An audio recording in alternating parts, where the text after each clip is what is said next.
뭔가 봄이 좀 느껴지는 듯한 그런 분위기가 감지됩니다. 바로 꽃이 필 것 같아요. 어, 운동하면서 보니까 새순이 돋더라고요. 올해도 우리가 우리의 계획을 이루고 또 뭐 정치적으로나 세계적으로 여러 변화들이 지금 보이는데 정말 기도해야 될 것 같아요. 하나님께서 또 이 나라를 축복하실 수 있도록 세계를 하나님께서 또 새롭게 은혜를 주셔서 새로운 구성이 나오도록 우리가 기도해야죠. 형제자매 여러분, 그 지난주까지 구약 그 창세기에 나타난 기독교 경제를 마치고 오늘 그 첫 번째로 예수 경제, 그러니까 복음서에 나타난 경제는 무엇인가 하는 이 부분을 좀 추적하려고 합니다. 여러분 함께 해주셔서 감사합니다. 오늘 이 그 마태복음 1장 1절을 보시면은 예수 그리스도의 계보라 그렇게 말씀을 하잖아요. 우리가 그러니까 주류에 들어가는 게 중요하잖아요.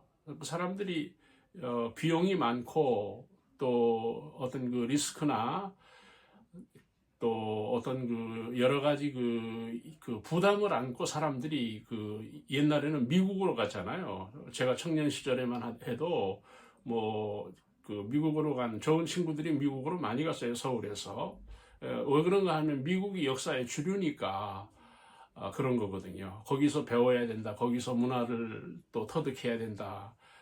그 미국의 지식이 있어야 된다. 그런 얘기거든요. 결국은 이 동아시아 쪽에서 가장 그 미국 쪽으로 주류라고 하는 시각을 가지고 미국 쪽으로 진출한 국가가 대한민국입니다. 저는 이제 서울에서 태어났으니까 서울의 분위기를 알잖아요. 근데 선후배들을 보면 뭐 능력 있는 집안들 또 경제력이 있는 사람들은 대부분이 그때 당시에 유학을 갔는데 거의 90%가 미국이었습니다. 그걸 잘 몰랐는데 그 역사를 보면 미국이 주류라는 겁니다. 여러분 우리나라는 어떻습니까? 어디에 살기를 원합니까? 어느 지역에 들어가기를 원합니까? 강남이라 그러잖아요.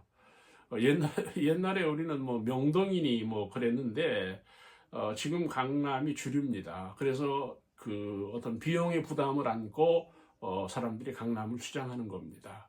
왜 그런가 하면 그 역사라고 하는 또는 사회라고 하는 그 주류에 들어가는 게 중요하다고 보는 거죠. 사실은 중요합니다. 그러면 여러분 영적인 주류, 이 기독교의 주류, 심지어는 종교를 이야기할 때도 마찬가지입니다. 그 사회의 주류를 이루는 종교가 뭐냐?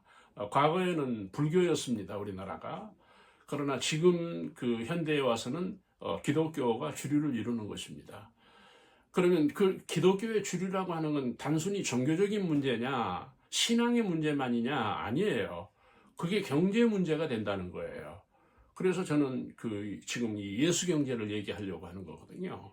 여러분 예수 믿고 구원받고 천국 가고의 어떤 그 걸려 있는 문제가 아니고 우리가 이 세상에서 주류가 되어서 결국은 경제를 이룬다는 거예요. 그게 이 기독교라고 하는 사실을 우리가 기억을 해야 된다는 것입니다. 1절을 여러분 그 한번 보세요. 아브라함과 이삭 그리고 야곱의 그 계보 어떤 번역에서는 후손 뭐 그렇게도 그 번역을 합니다. 어쨌든 주류입니다. 기독교 아브라함이 주류라는 거예요. 여러분 아브라함에게서 태동한 게 뭡니까? 믿음이에요. 그러니까 아브라함 이전에 기독교는 실패했잖아요. 그렇죠. 에덴에서 또는 바벨탑에서 실패한 거예요.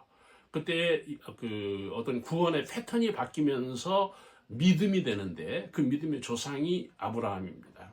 그 믿음을 보여준 사람이 야곱이죠. 이삭이고 그런 거예요. 그러니까 우리가 지금 그 이 경제를 이야기할 때 어떤 종교를 넘어서서 여러분 그 늘 말씀을 드리지만 경제가 배경이 되지 않으면 종교의 의미가 없어진다는 거잖아요. 그렇죠? 지금 여러분 모든 배경이 다 경제예요. 정치도 그렇잖아요. 그러니까 우리가 이 단순히 종교를 넘어서서 기독교를 경제의 주류로 볼 수 있다. 그렇게까지 말씀을 드릴 수 있다는 겁니다. 여러분, 우리가 영적인 패턴이 기독교입니다. 하나님 라인이 기독교예요. 그래서 여러분 그 라인에서 철학이 나오고 예술이 나오고 문학이 나오고 물론 이제 우리가 그 복음서를 추적하면서 그런 내용들을 볼 수가 있겠으나 그렇다는 겁니다. 하나님 라인이 기독교예요. 경제 라인이죠. 그래서 주류가 우리들에게 중요하고 그 다음에 하나 더 여러분들이 아셔야 될 게 언제나 열매가 예수라는 겁니다. 예수님. 그게 오늘 우리들의 현실에서 우리들에게 중요한 것이 된다는 거예요. 그러면 여러분 예수가 주류라는 이야기에서 이게 무슨 사회성과 경제와 연관이 되느냐? 여러분 인간의 불행이 뭡니까? 죄예요. 이 죄는 사람을 두렵게 해요. 불안하게 하는 거예요. 그러면 두려움이 있고 불안한 사람이 여러분 성공할 수 있습니까? 성공할 수 있다 할지라도 그 성공은 결국은 파멸이에요. 실패가 되는 거예요. 그러니까 여러분 우리가 이 기독교를 왜 주장하는가 하면 기독교는 속죄를 이루신 십자가잖아요. 그러니까 우리가 해결하지 못한 죄의 문제를 예수님이 해결하신 거예요. 바로 우리가 이 죄라고 하는 것을 통해서 자유함을 얻는다고 하는 게 여러분 우리가 이 사회생활에서 우리 인생에 대단히 중요한 의미가 있다는 겁니다. 사람은 불안하고 여러분 두려움이 있으면 사회성을 잃어버려요. 자신감을 잃어버린다는 겁니다. 여러분 우리가 예배드리고 교회 다니고 기독교인이 된다는 얘기는 그 자유를 누리는 거예요. 우리는 죄인이지만 우리는 하나님의 은혜 가운데 어떤 보혈의 은혜 가운데 의인이잖아요. 여기에 우리의 어떤 활력이 있고 성장이 있고 우리가 이 경제적인 축복이 있다는 것입니다. 그 다음에 마지막으로 여러분들과 나누고 싶은 이야기는 무엇인가 하면 이 기독교의 본성입니다. 이 기독교의 생리를 여러분들과 얘기를 해야 되는데 기독교라고 하는 생리는 어떤 그 에너지입니다. 현실로 보면 그게 뭐예요? 번성하게 되어 있다는 거예요. 그러니까 여러분 종교가 번성을 이야기하지 않잖아요. 그러나 이 기독교는 확장성을 가지고 있어요. 어떤 정신이나 영적으로나 이 사람이 예배를 드리고 하나님을 믿고 우리가 말씀에 거하면 확장성이 생기는 거예요. 중요하지 않습니까? 우리가 지금 이 지식의 문제, 이런 경제의 문제에서 확장성은 중요한 거예요. 그러니까 우리가 이 다른 어떤 여타 종교들을 무시하는 게 아니라 에너지, 확장이라고 하는 의미에서 이 기독교는 대단히 중요하다. 여러분 이런 확장성이 없이는 경제를 어떻게 이루겠어요? 그렇죠? 그러니까 기독교는 사회에서 어떤 역할을 합니까? 확장성이 있는 거예요. 그래서 오늘 이 동쪽 끝자락 이 대한민국이 기독교 국가가 된 겁니다.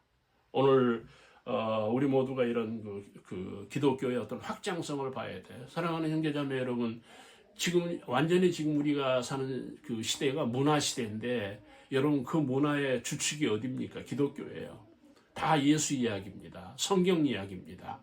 여기서 예술이 되고 문학이 되고 더 나아가서 여기서 정신과 사상이 된 겁니다. 무슨 얘기입니까? 여러분 이 기독교의 확장성이 결국은 철학이에요. 그 철학에서 경제가 나온 거예요. 모든 그 현대 이론이 나오는 거예요. 여러분 우리가 기독교인으로서 그 기독교를 이해하고 또 시대에 기독교의 역할이 있다는 것도 우리가 이해를 해야 되고요. 마지막으로 여러분 그 종교에 머무르지 않아요. 기독교는 신앙이 중요한 게 아니에요. 기독교에는 확장성이 있다는 거예요. 바로 그게 그리스도의 복음입니다.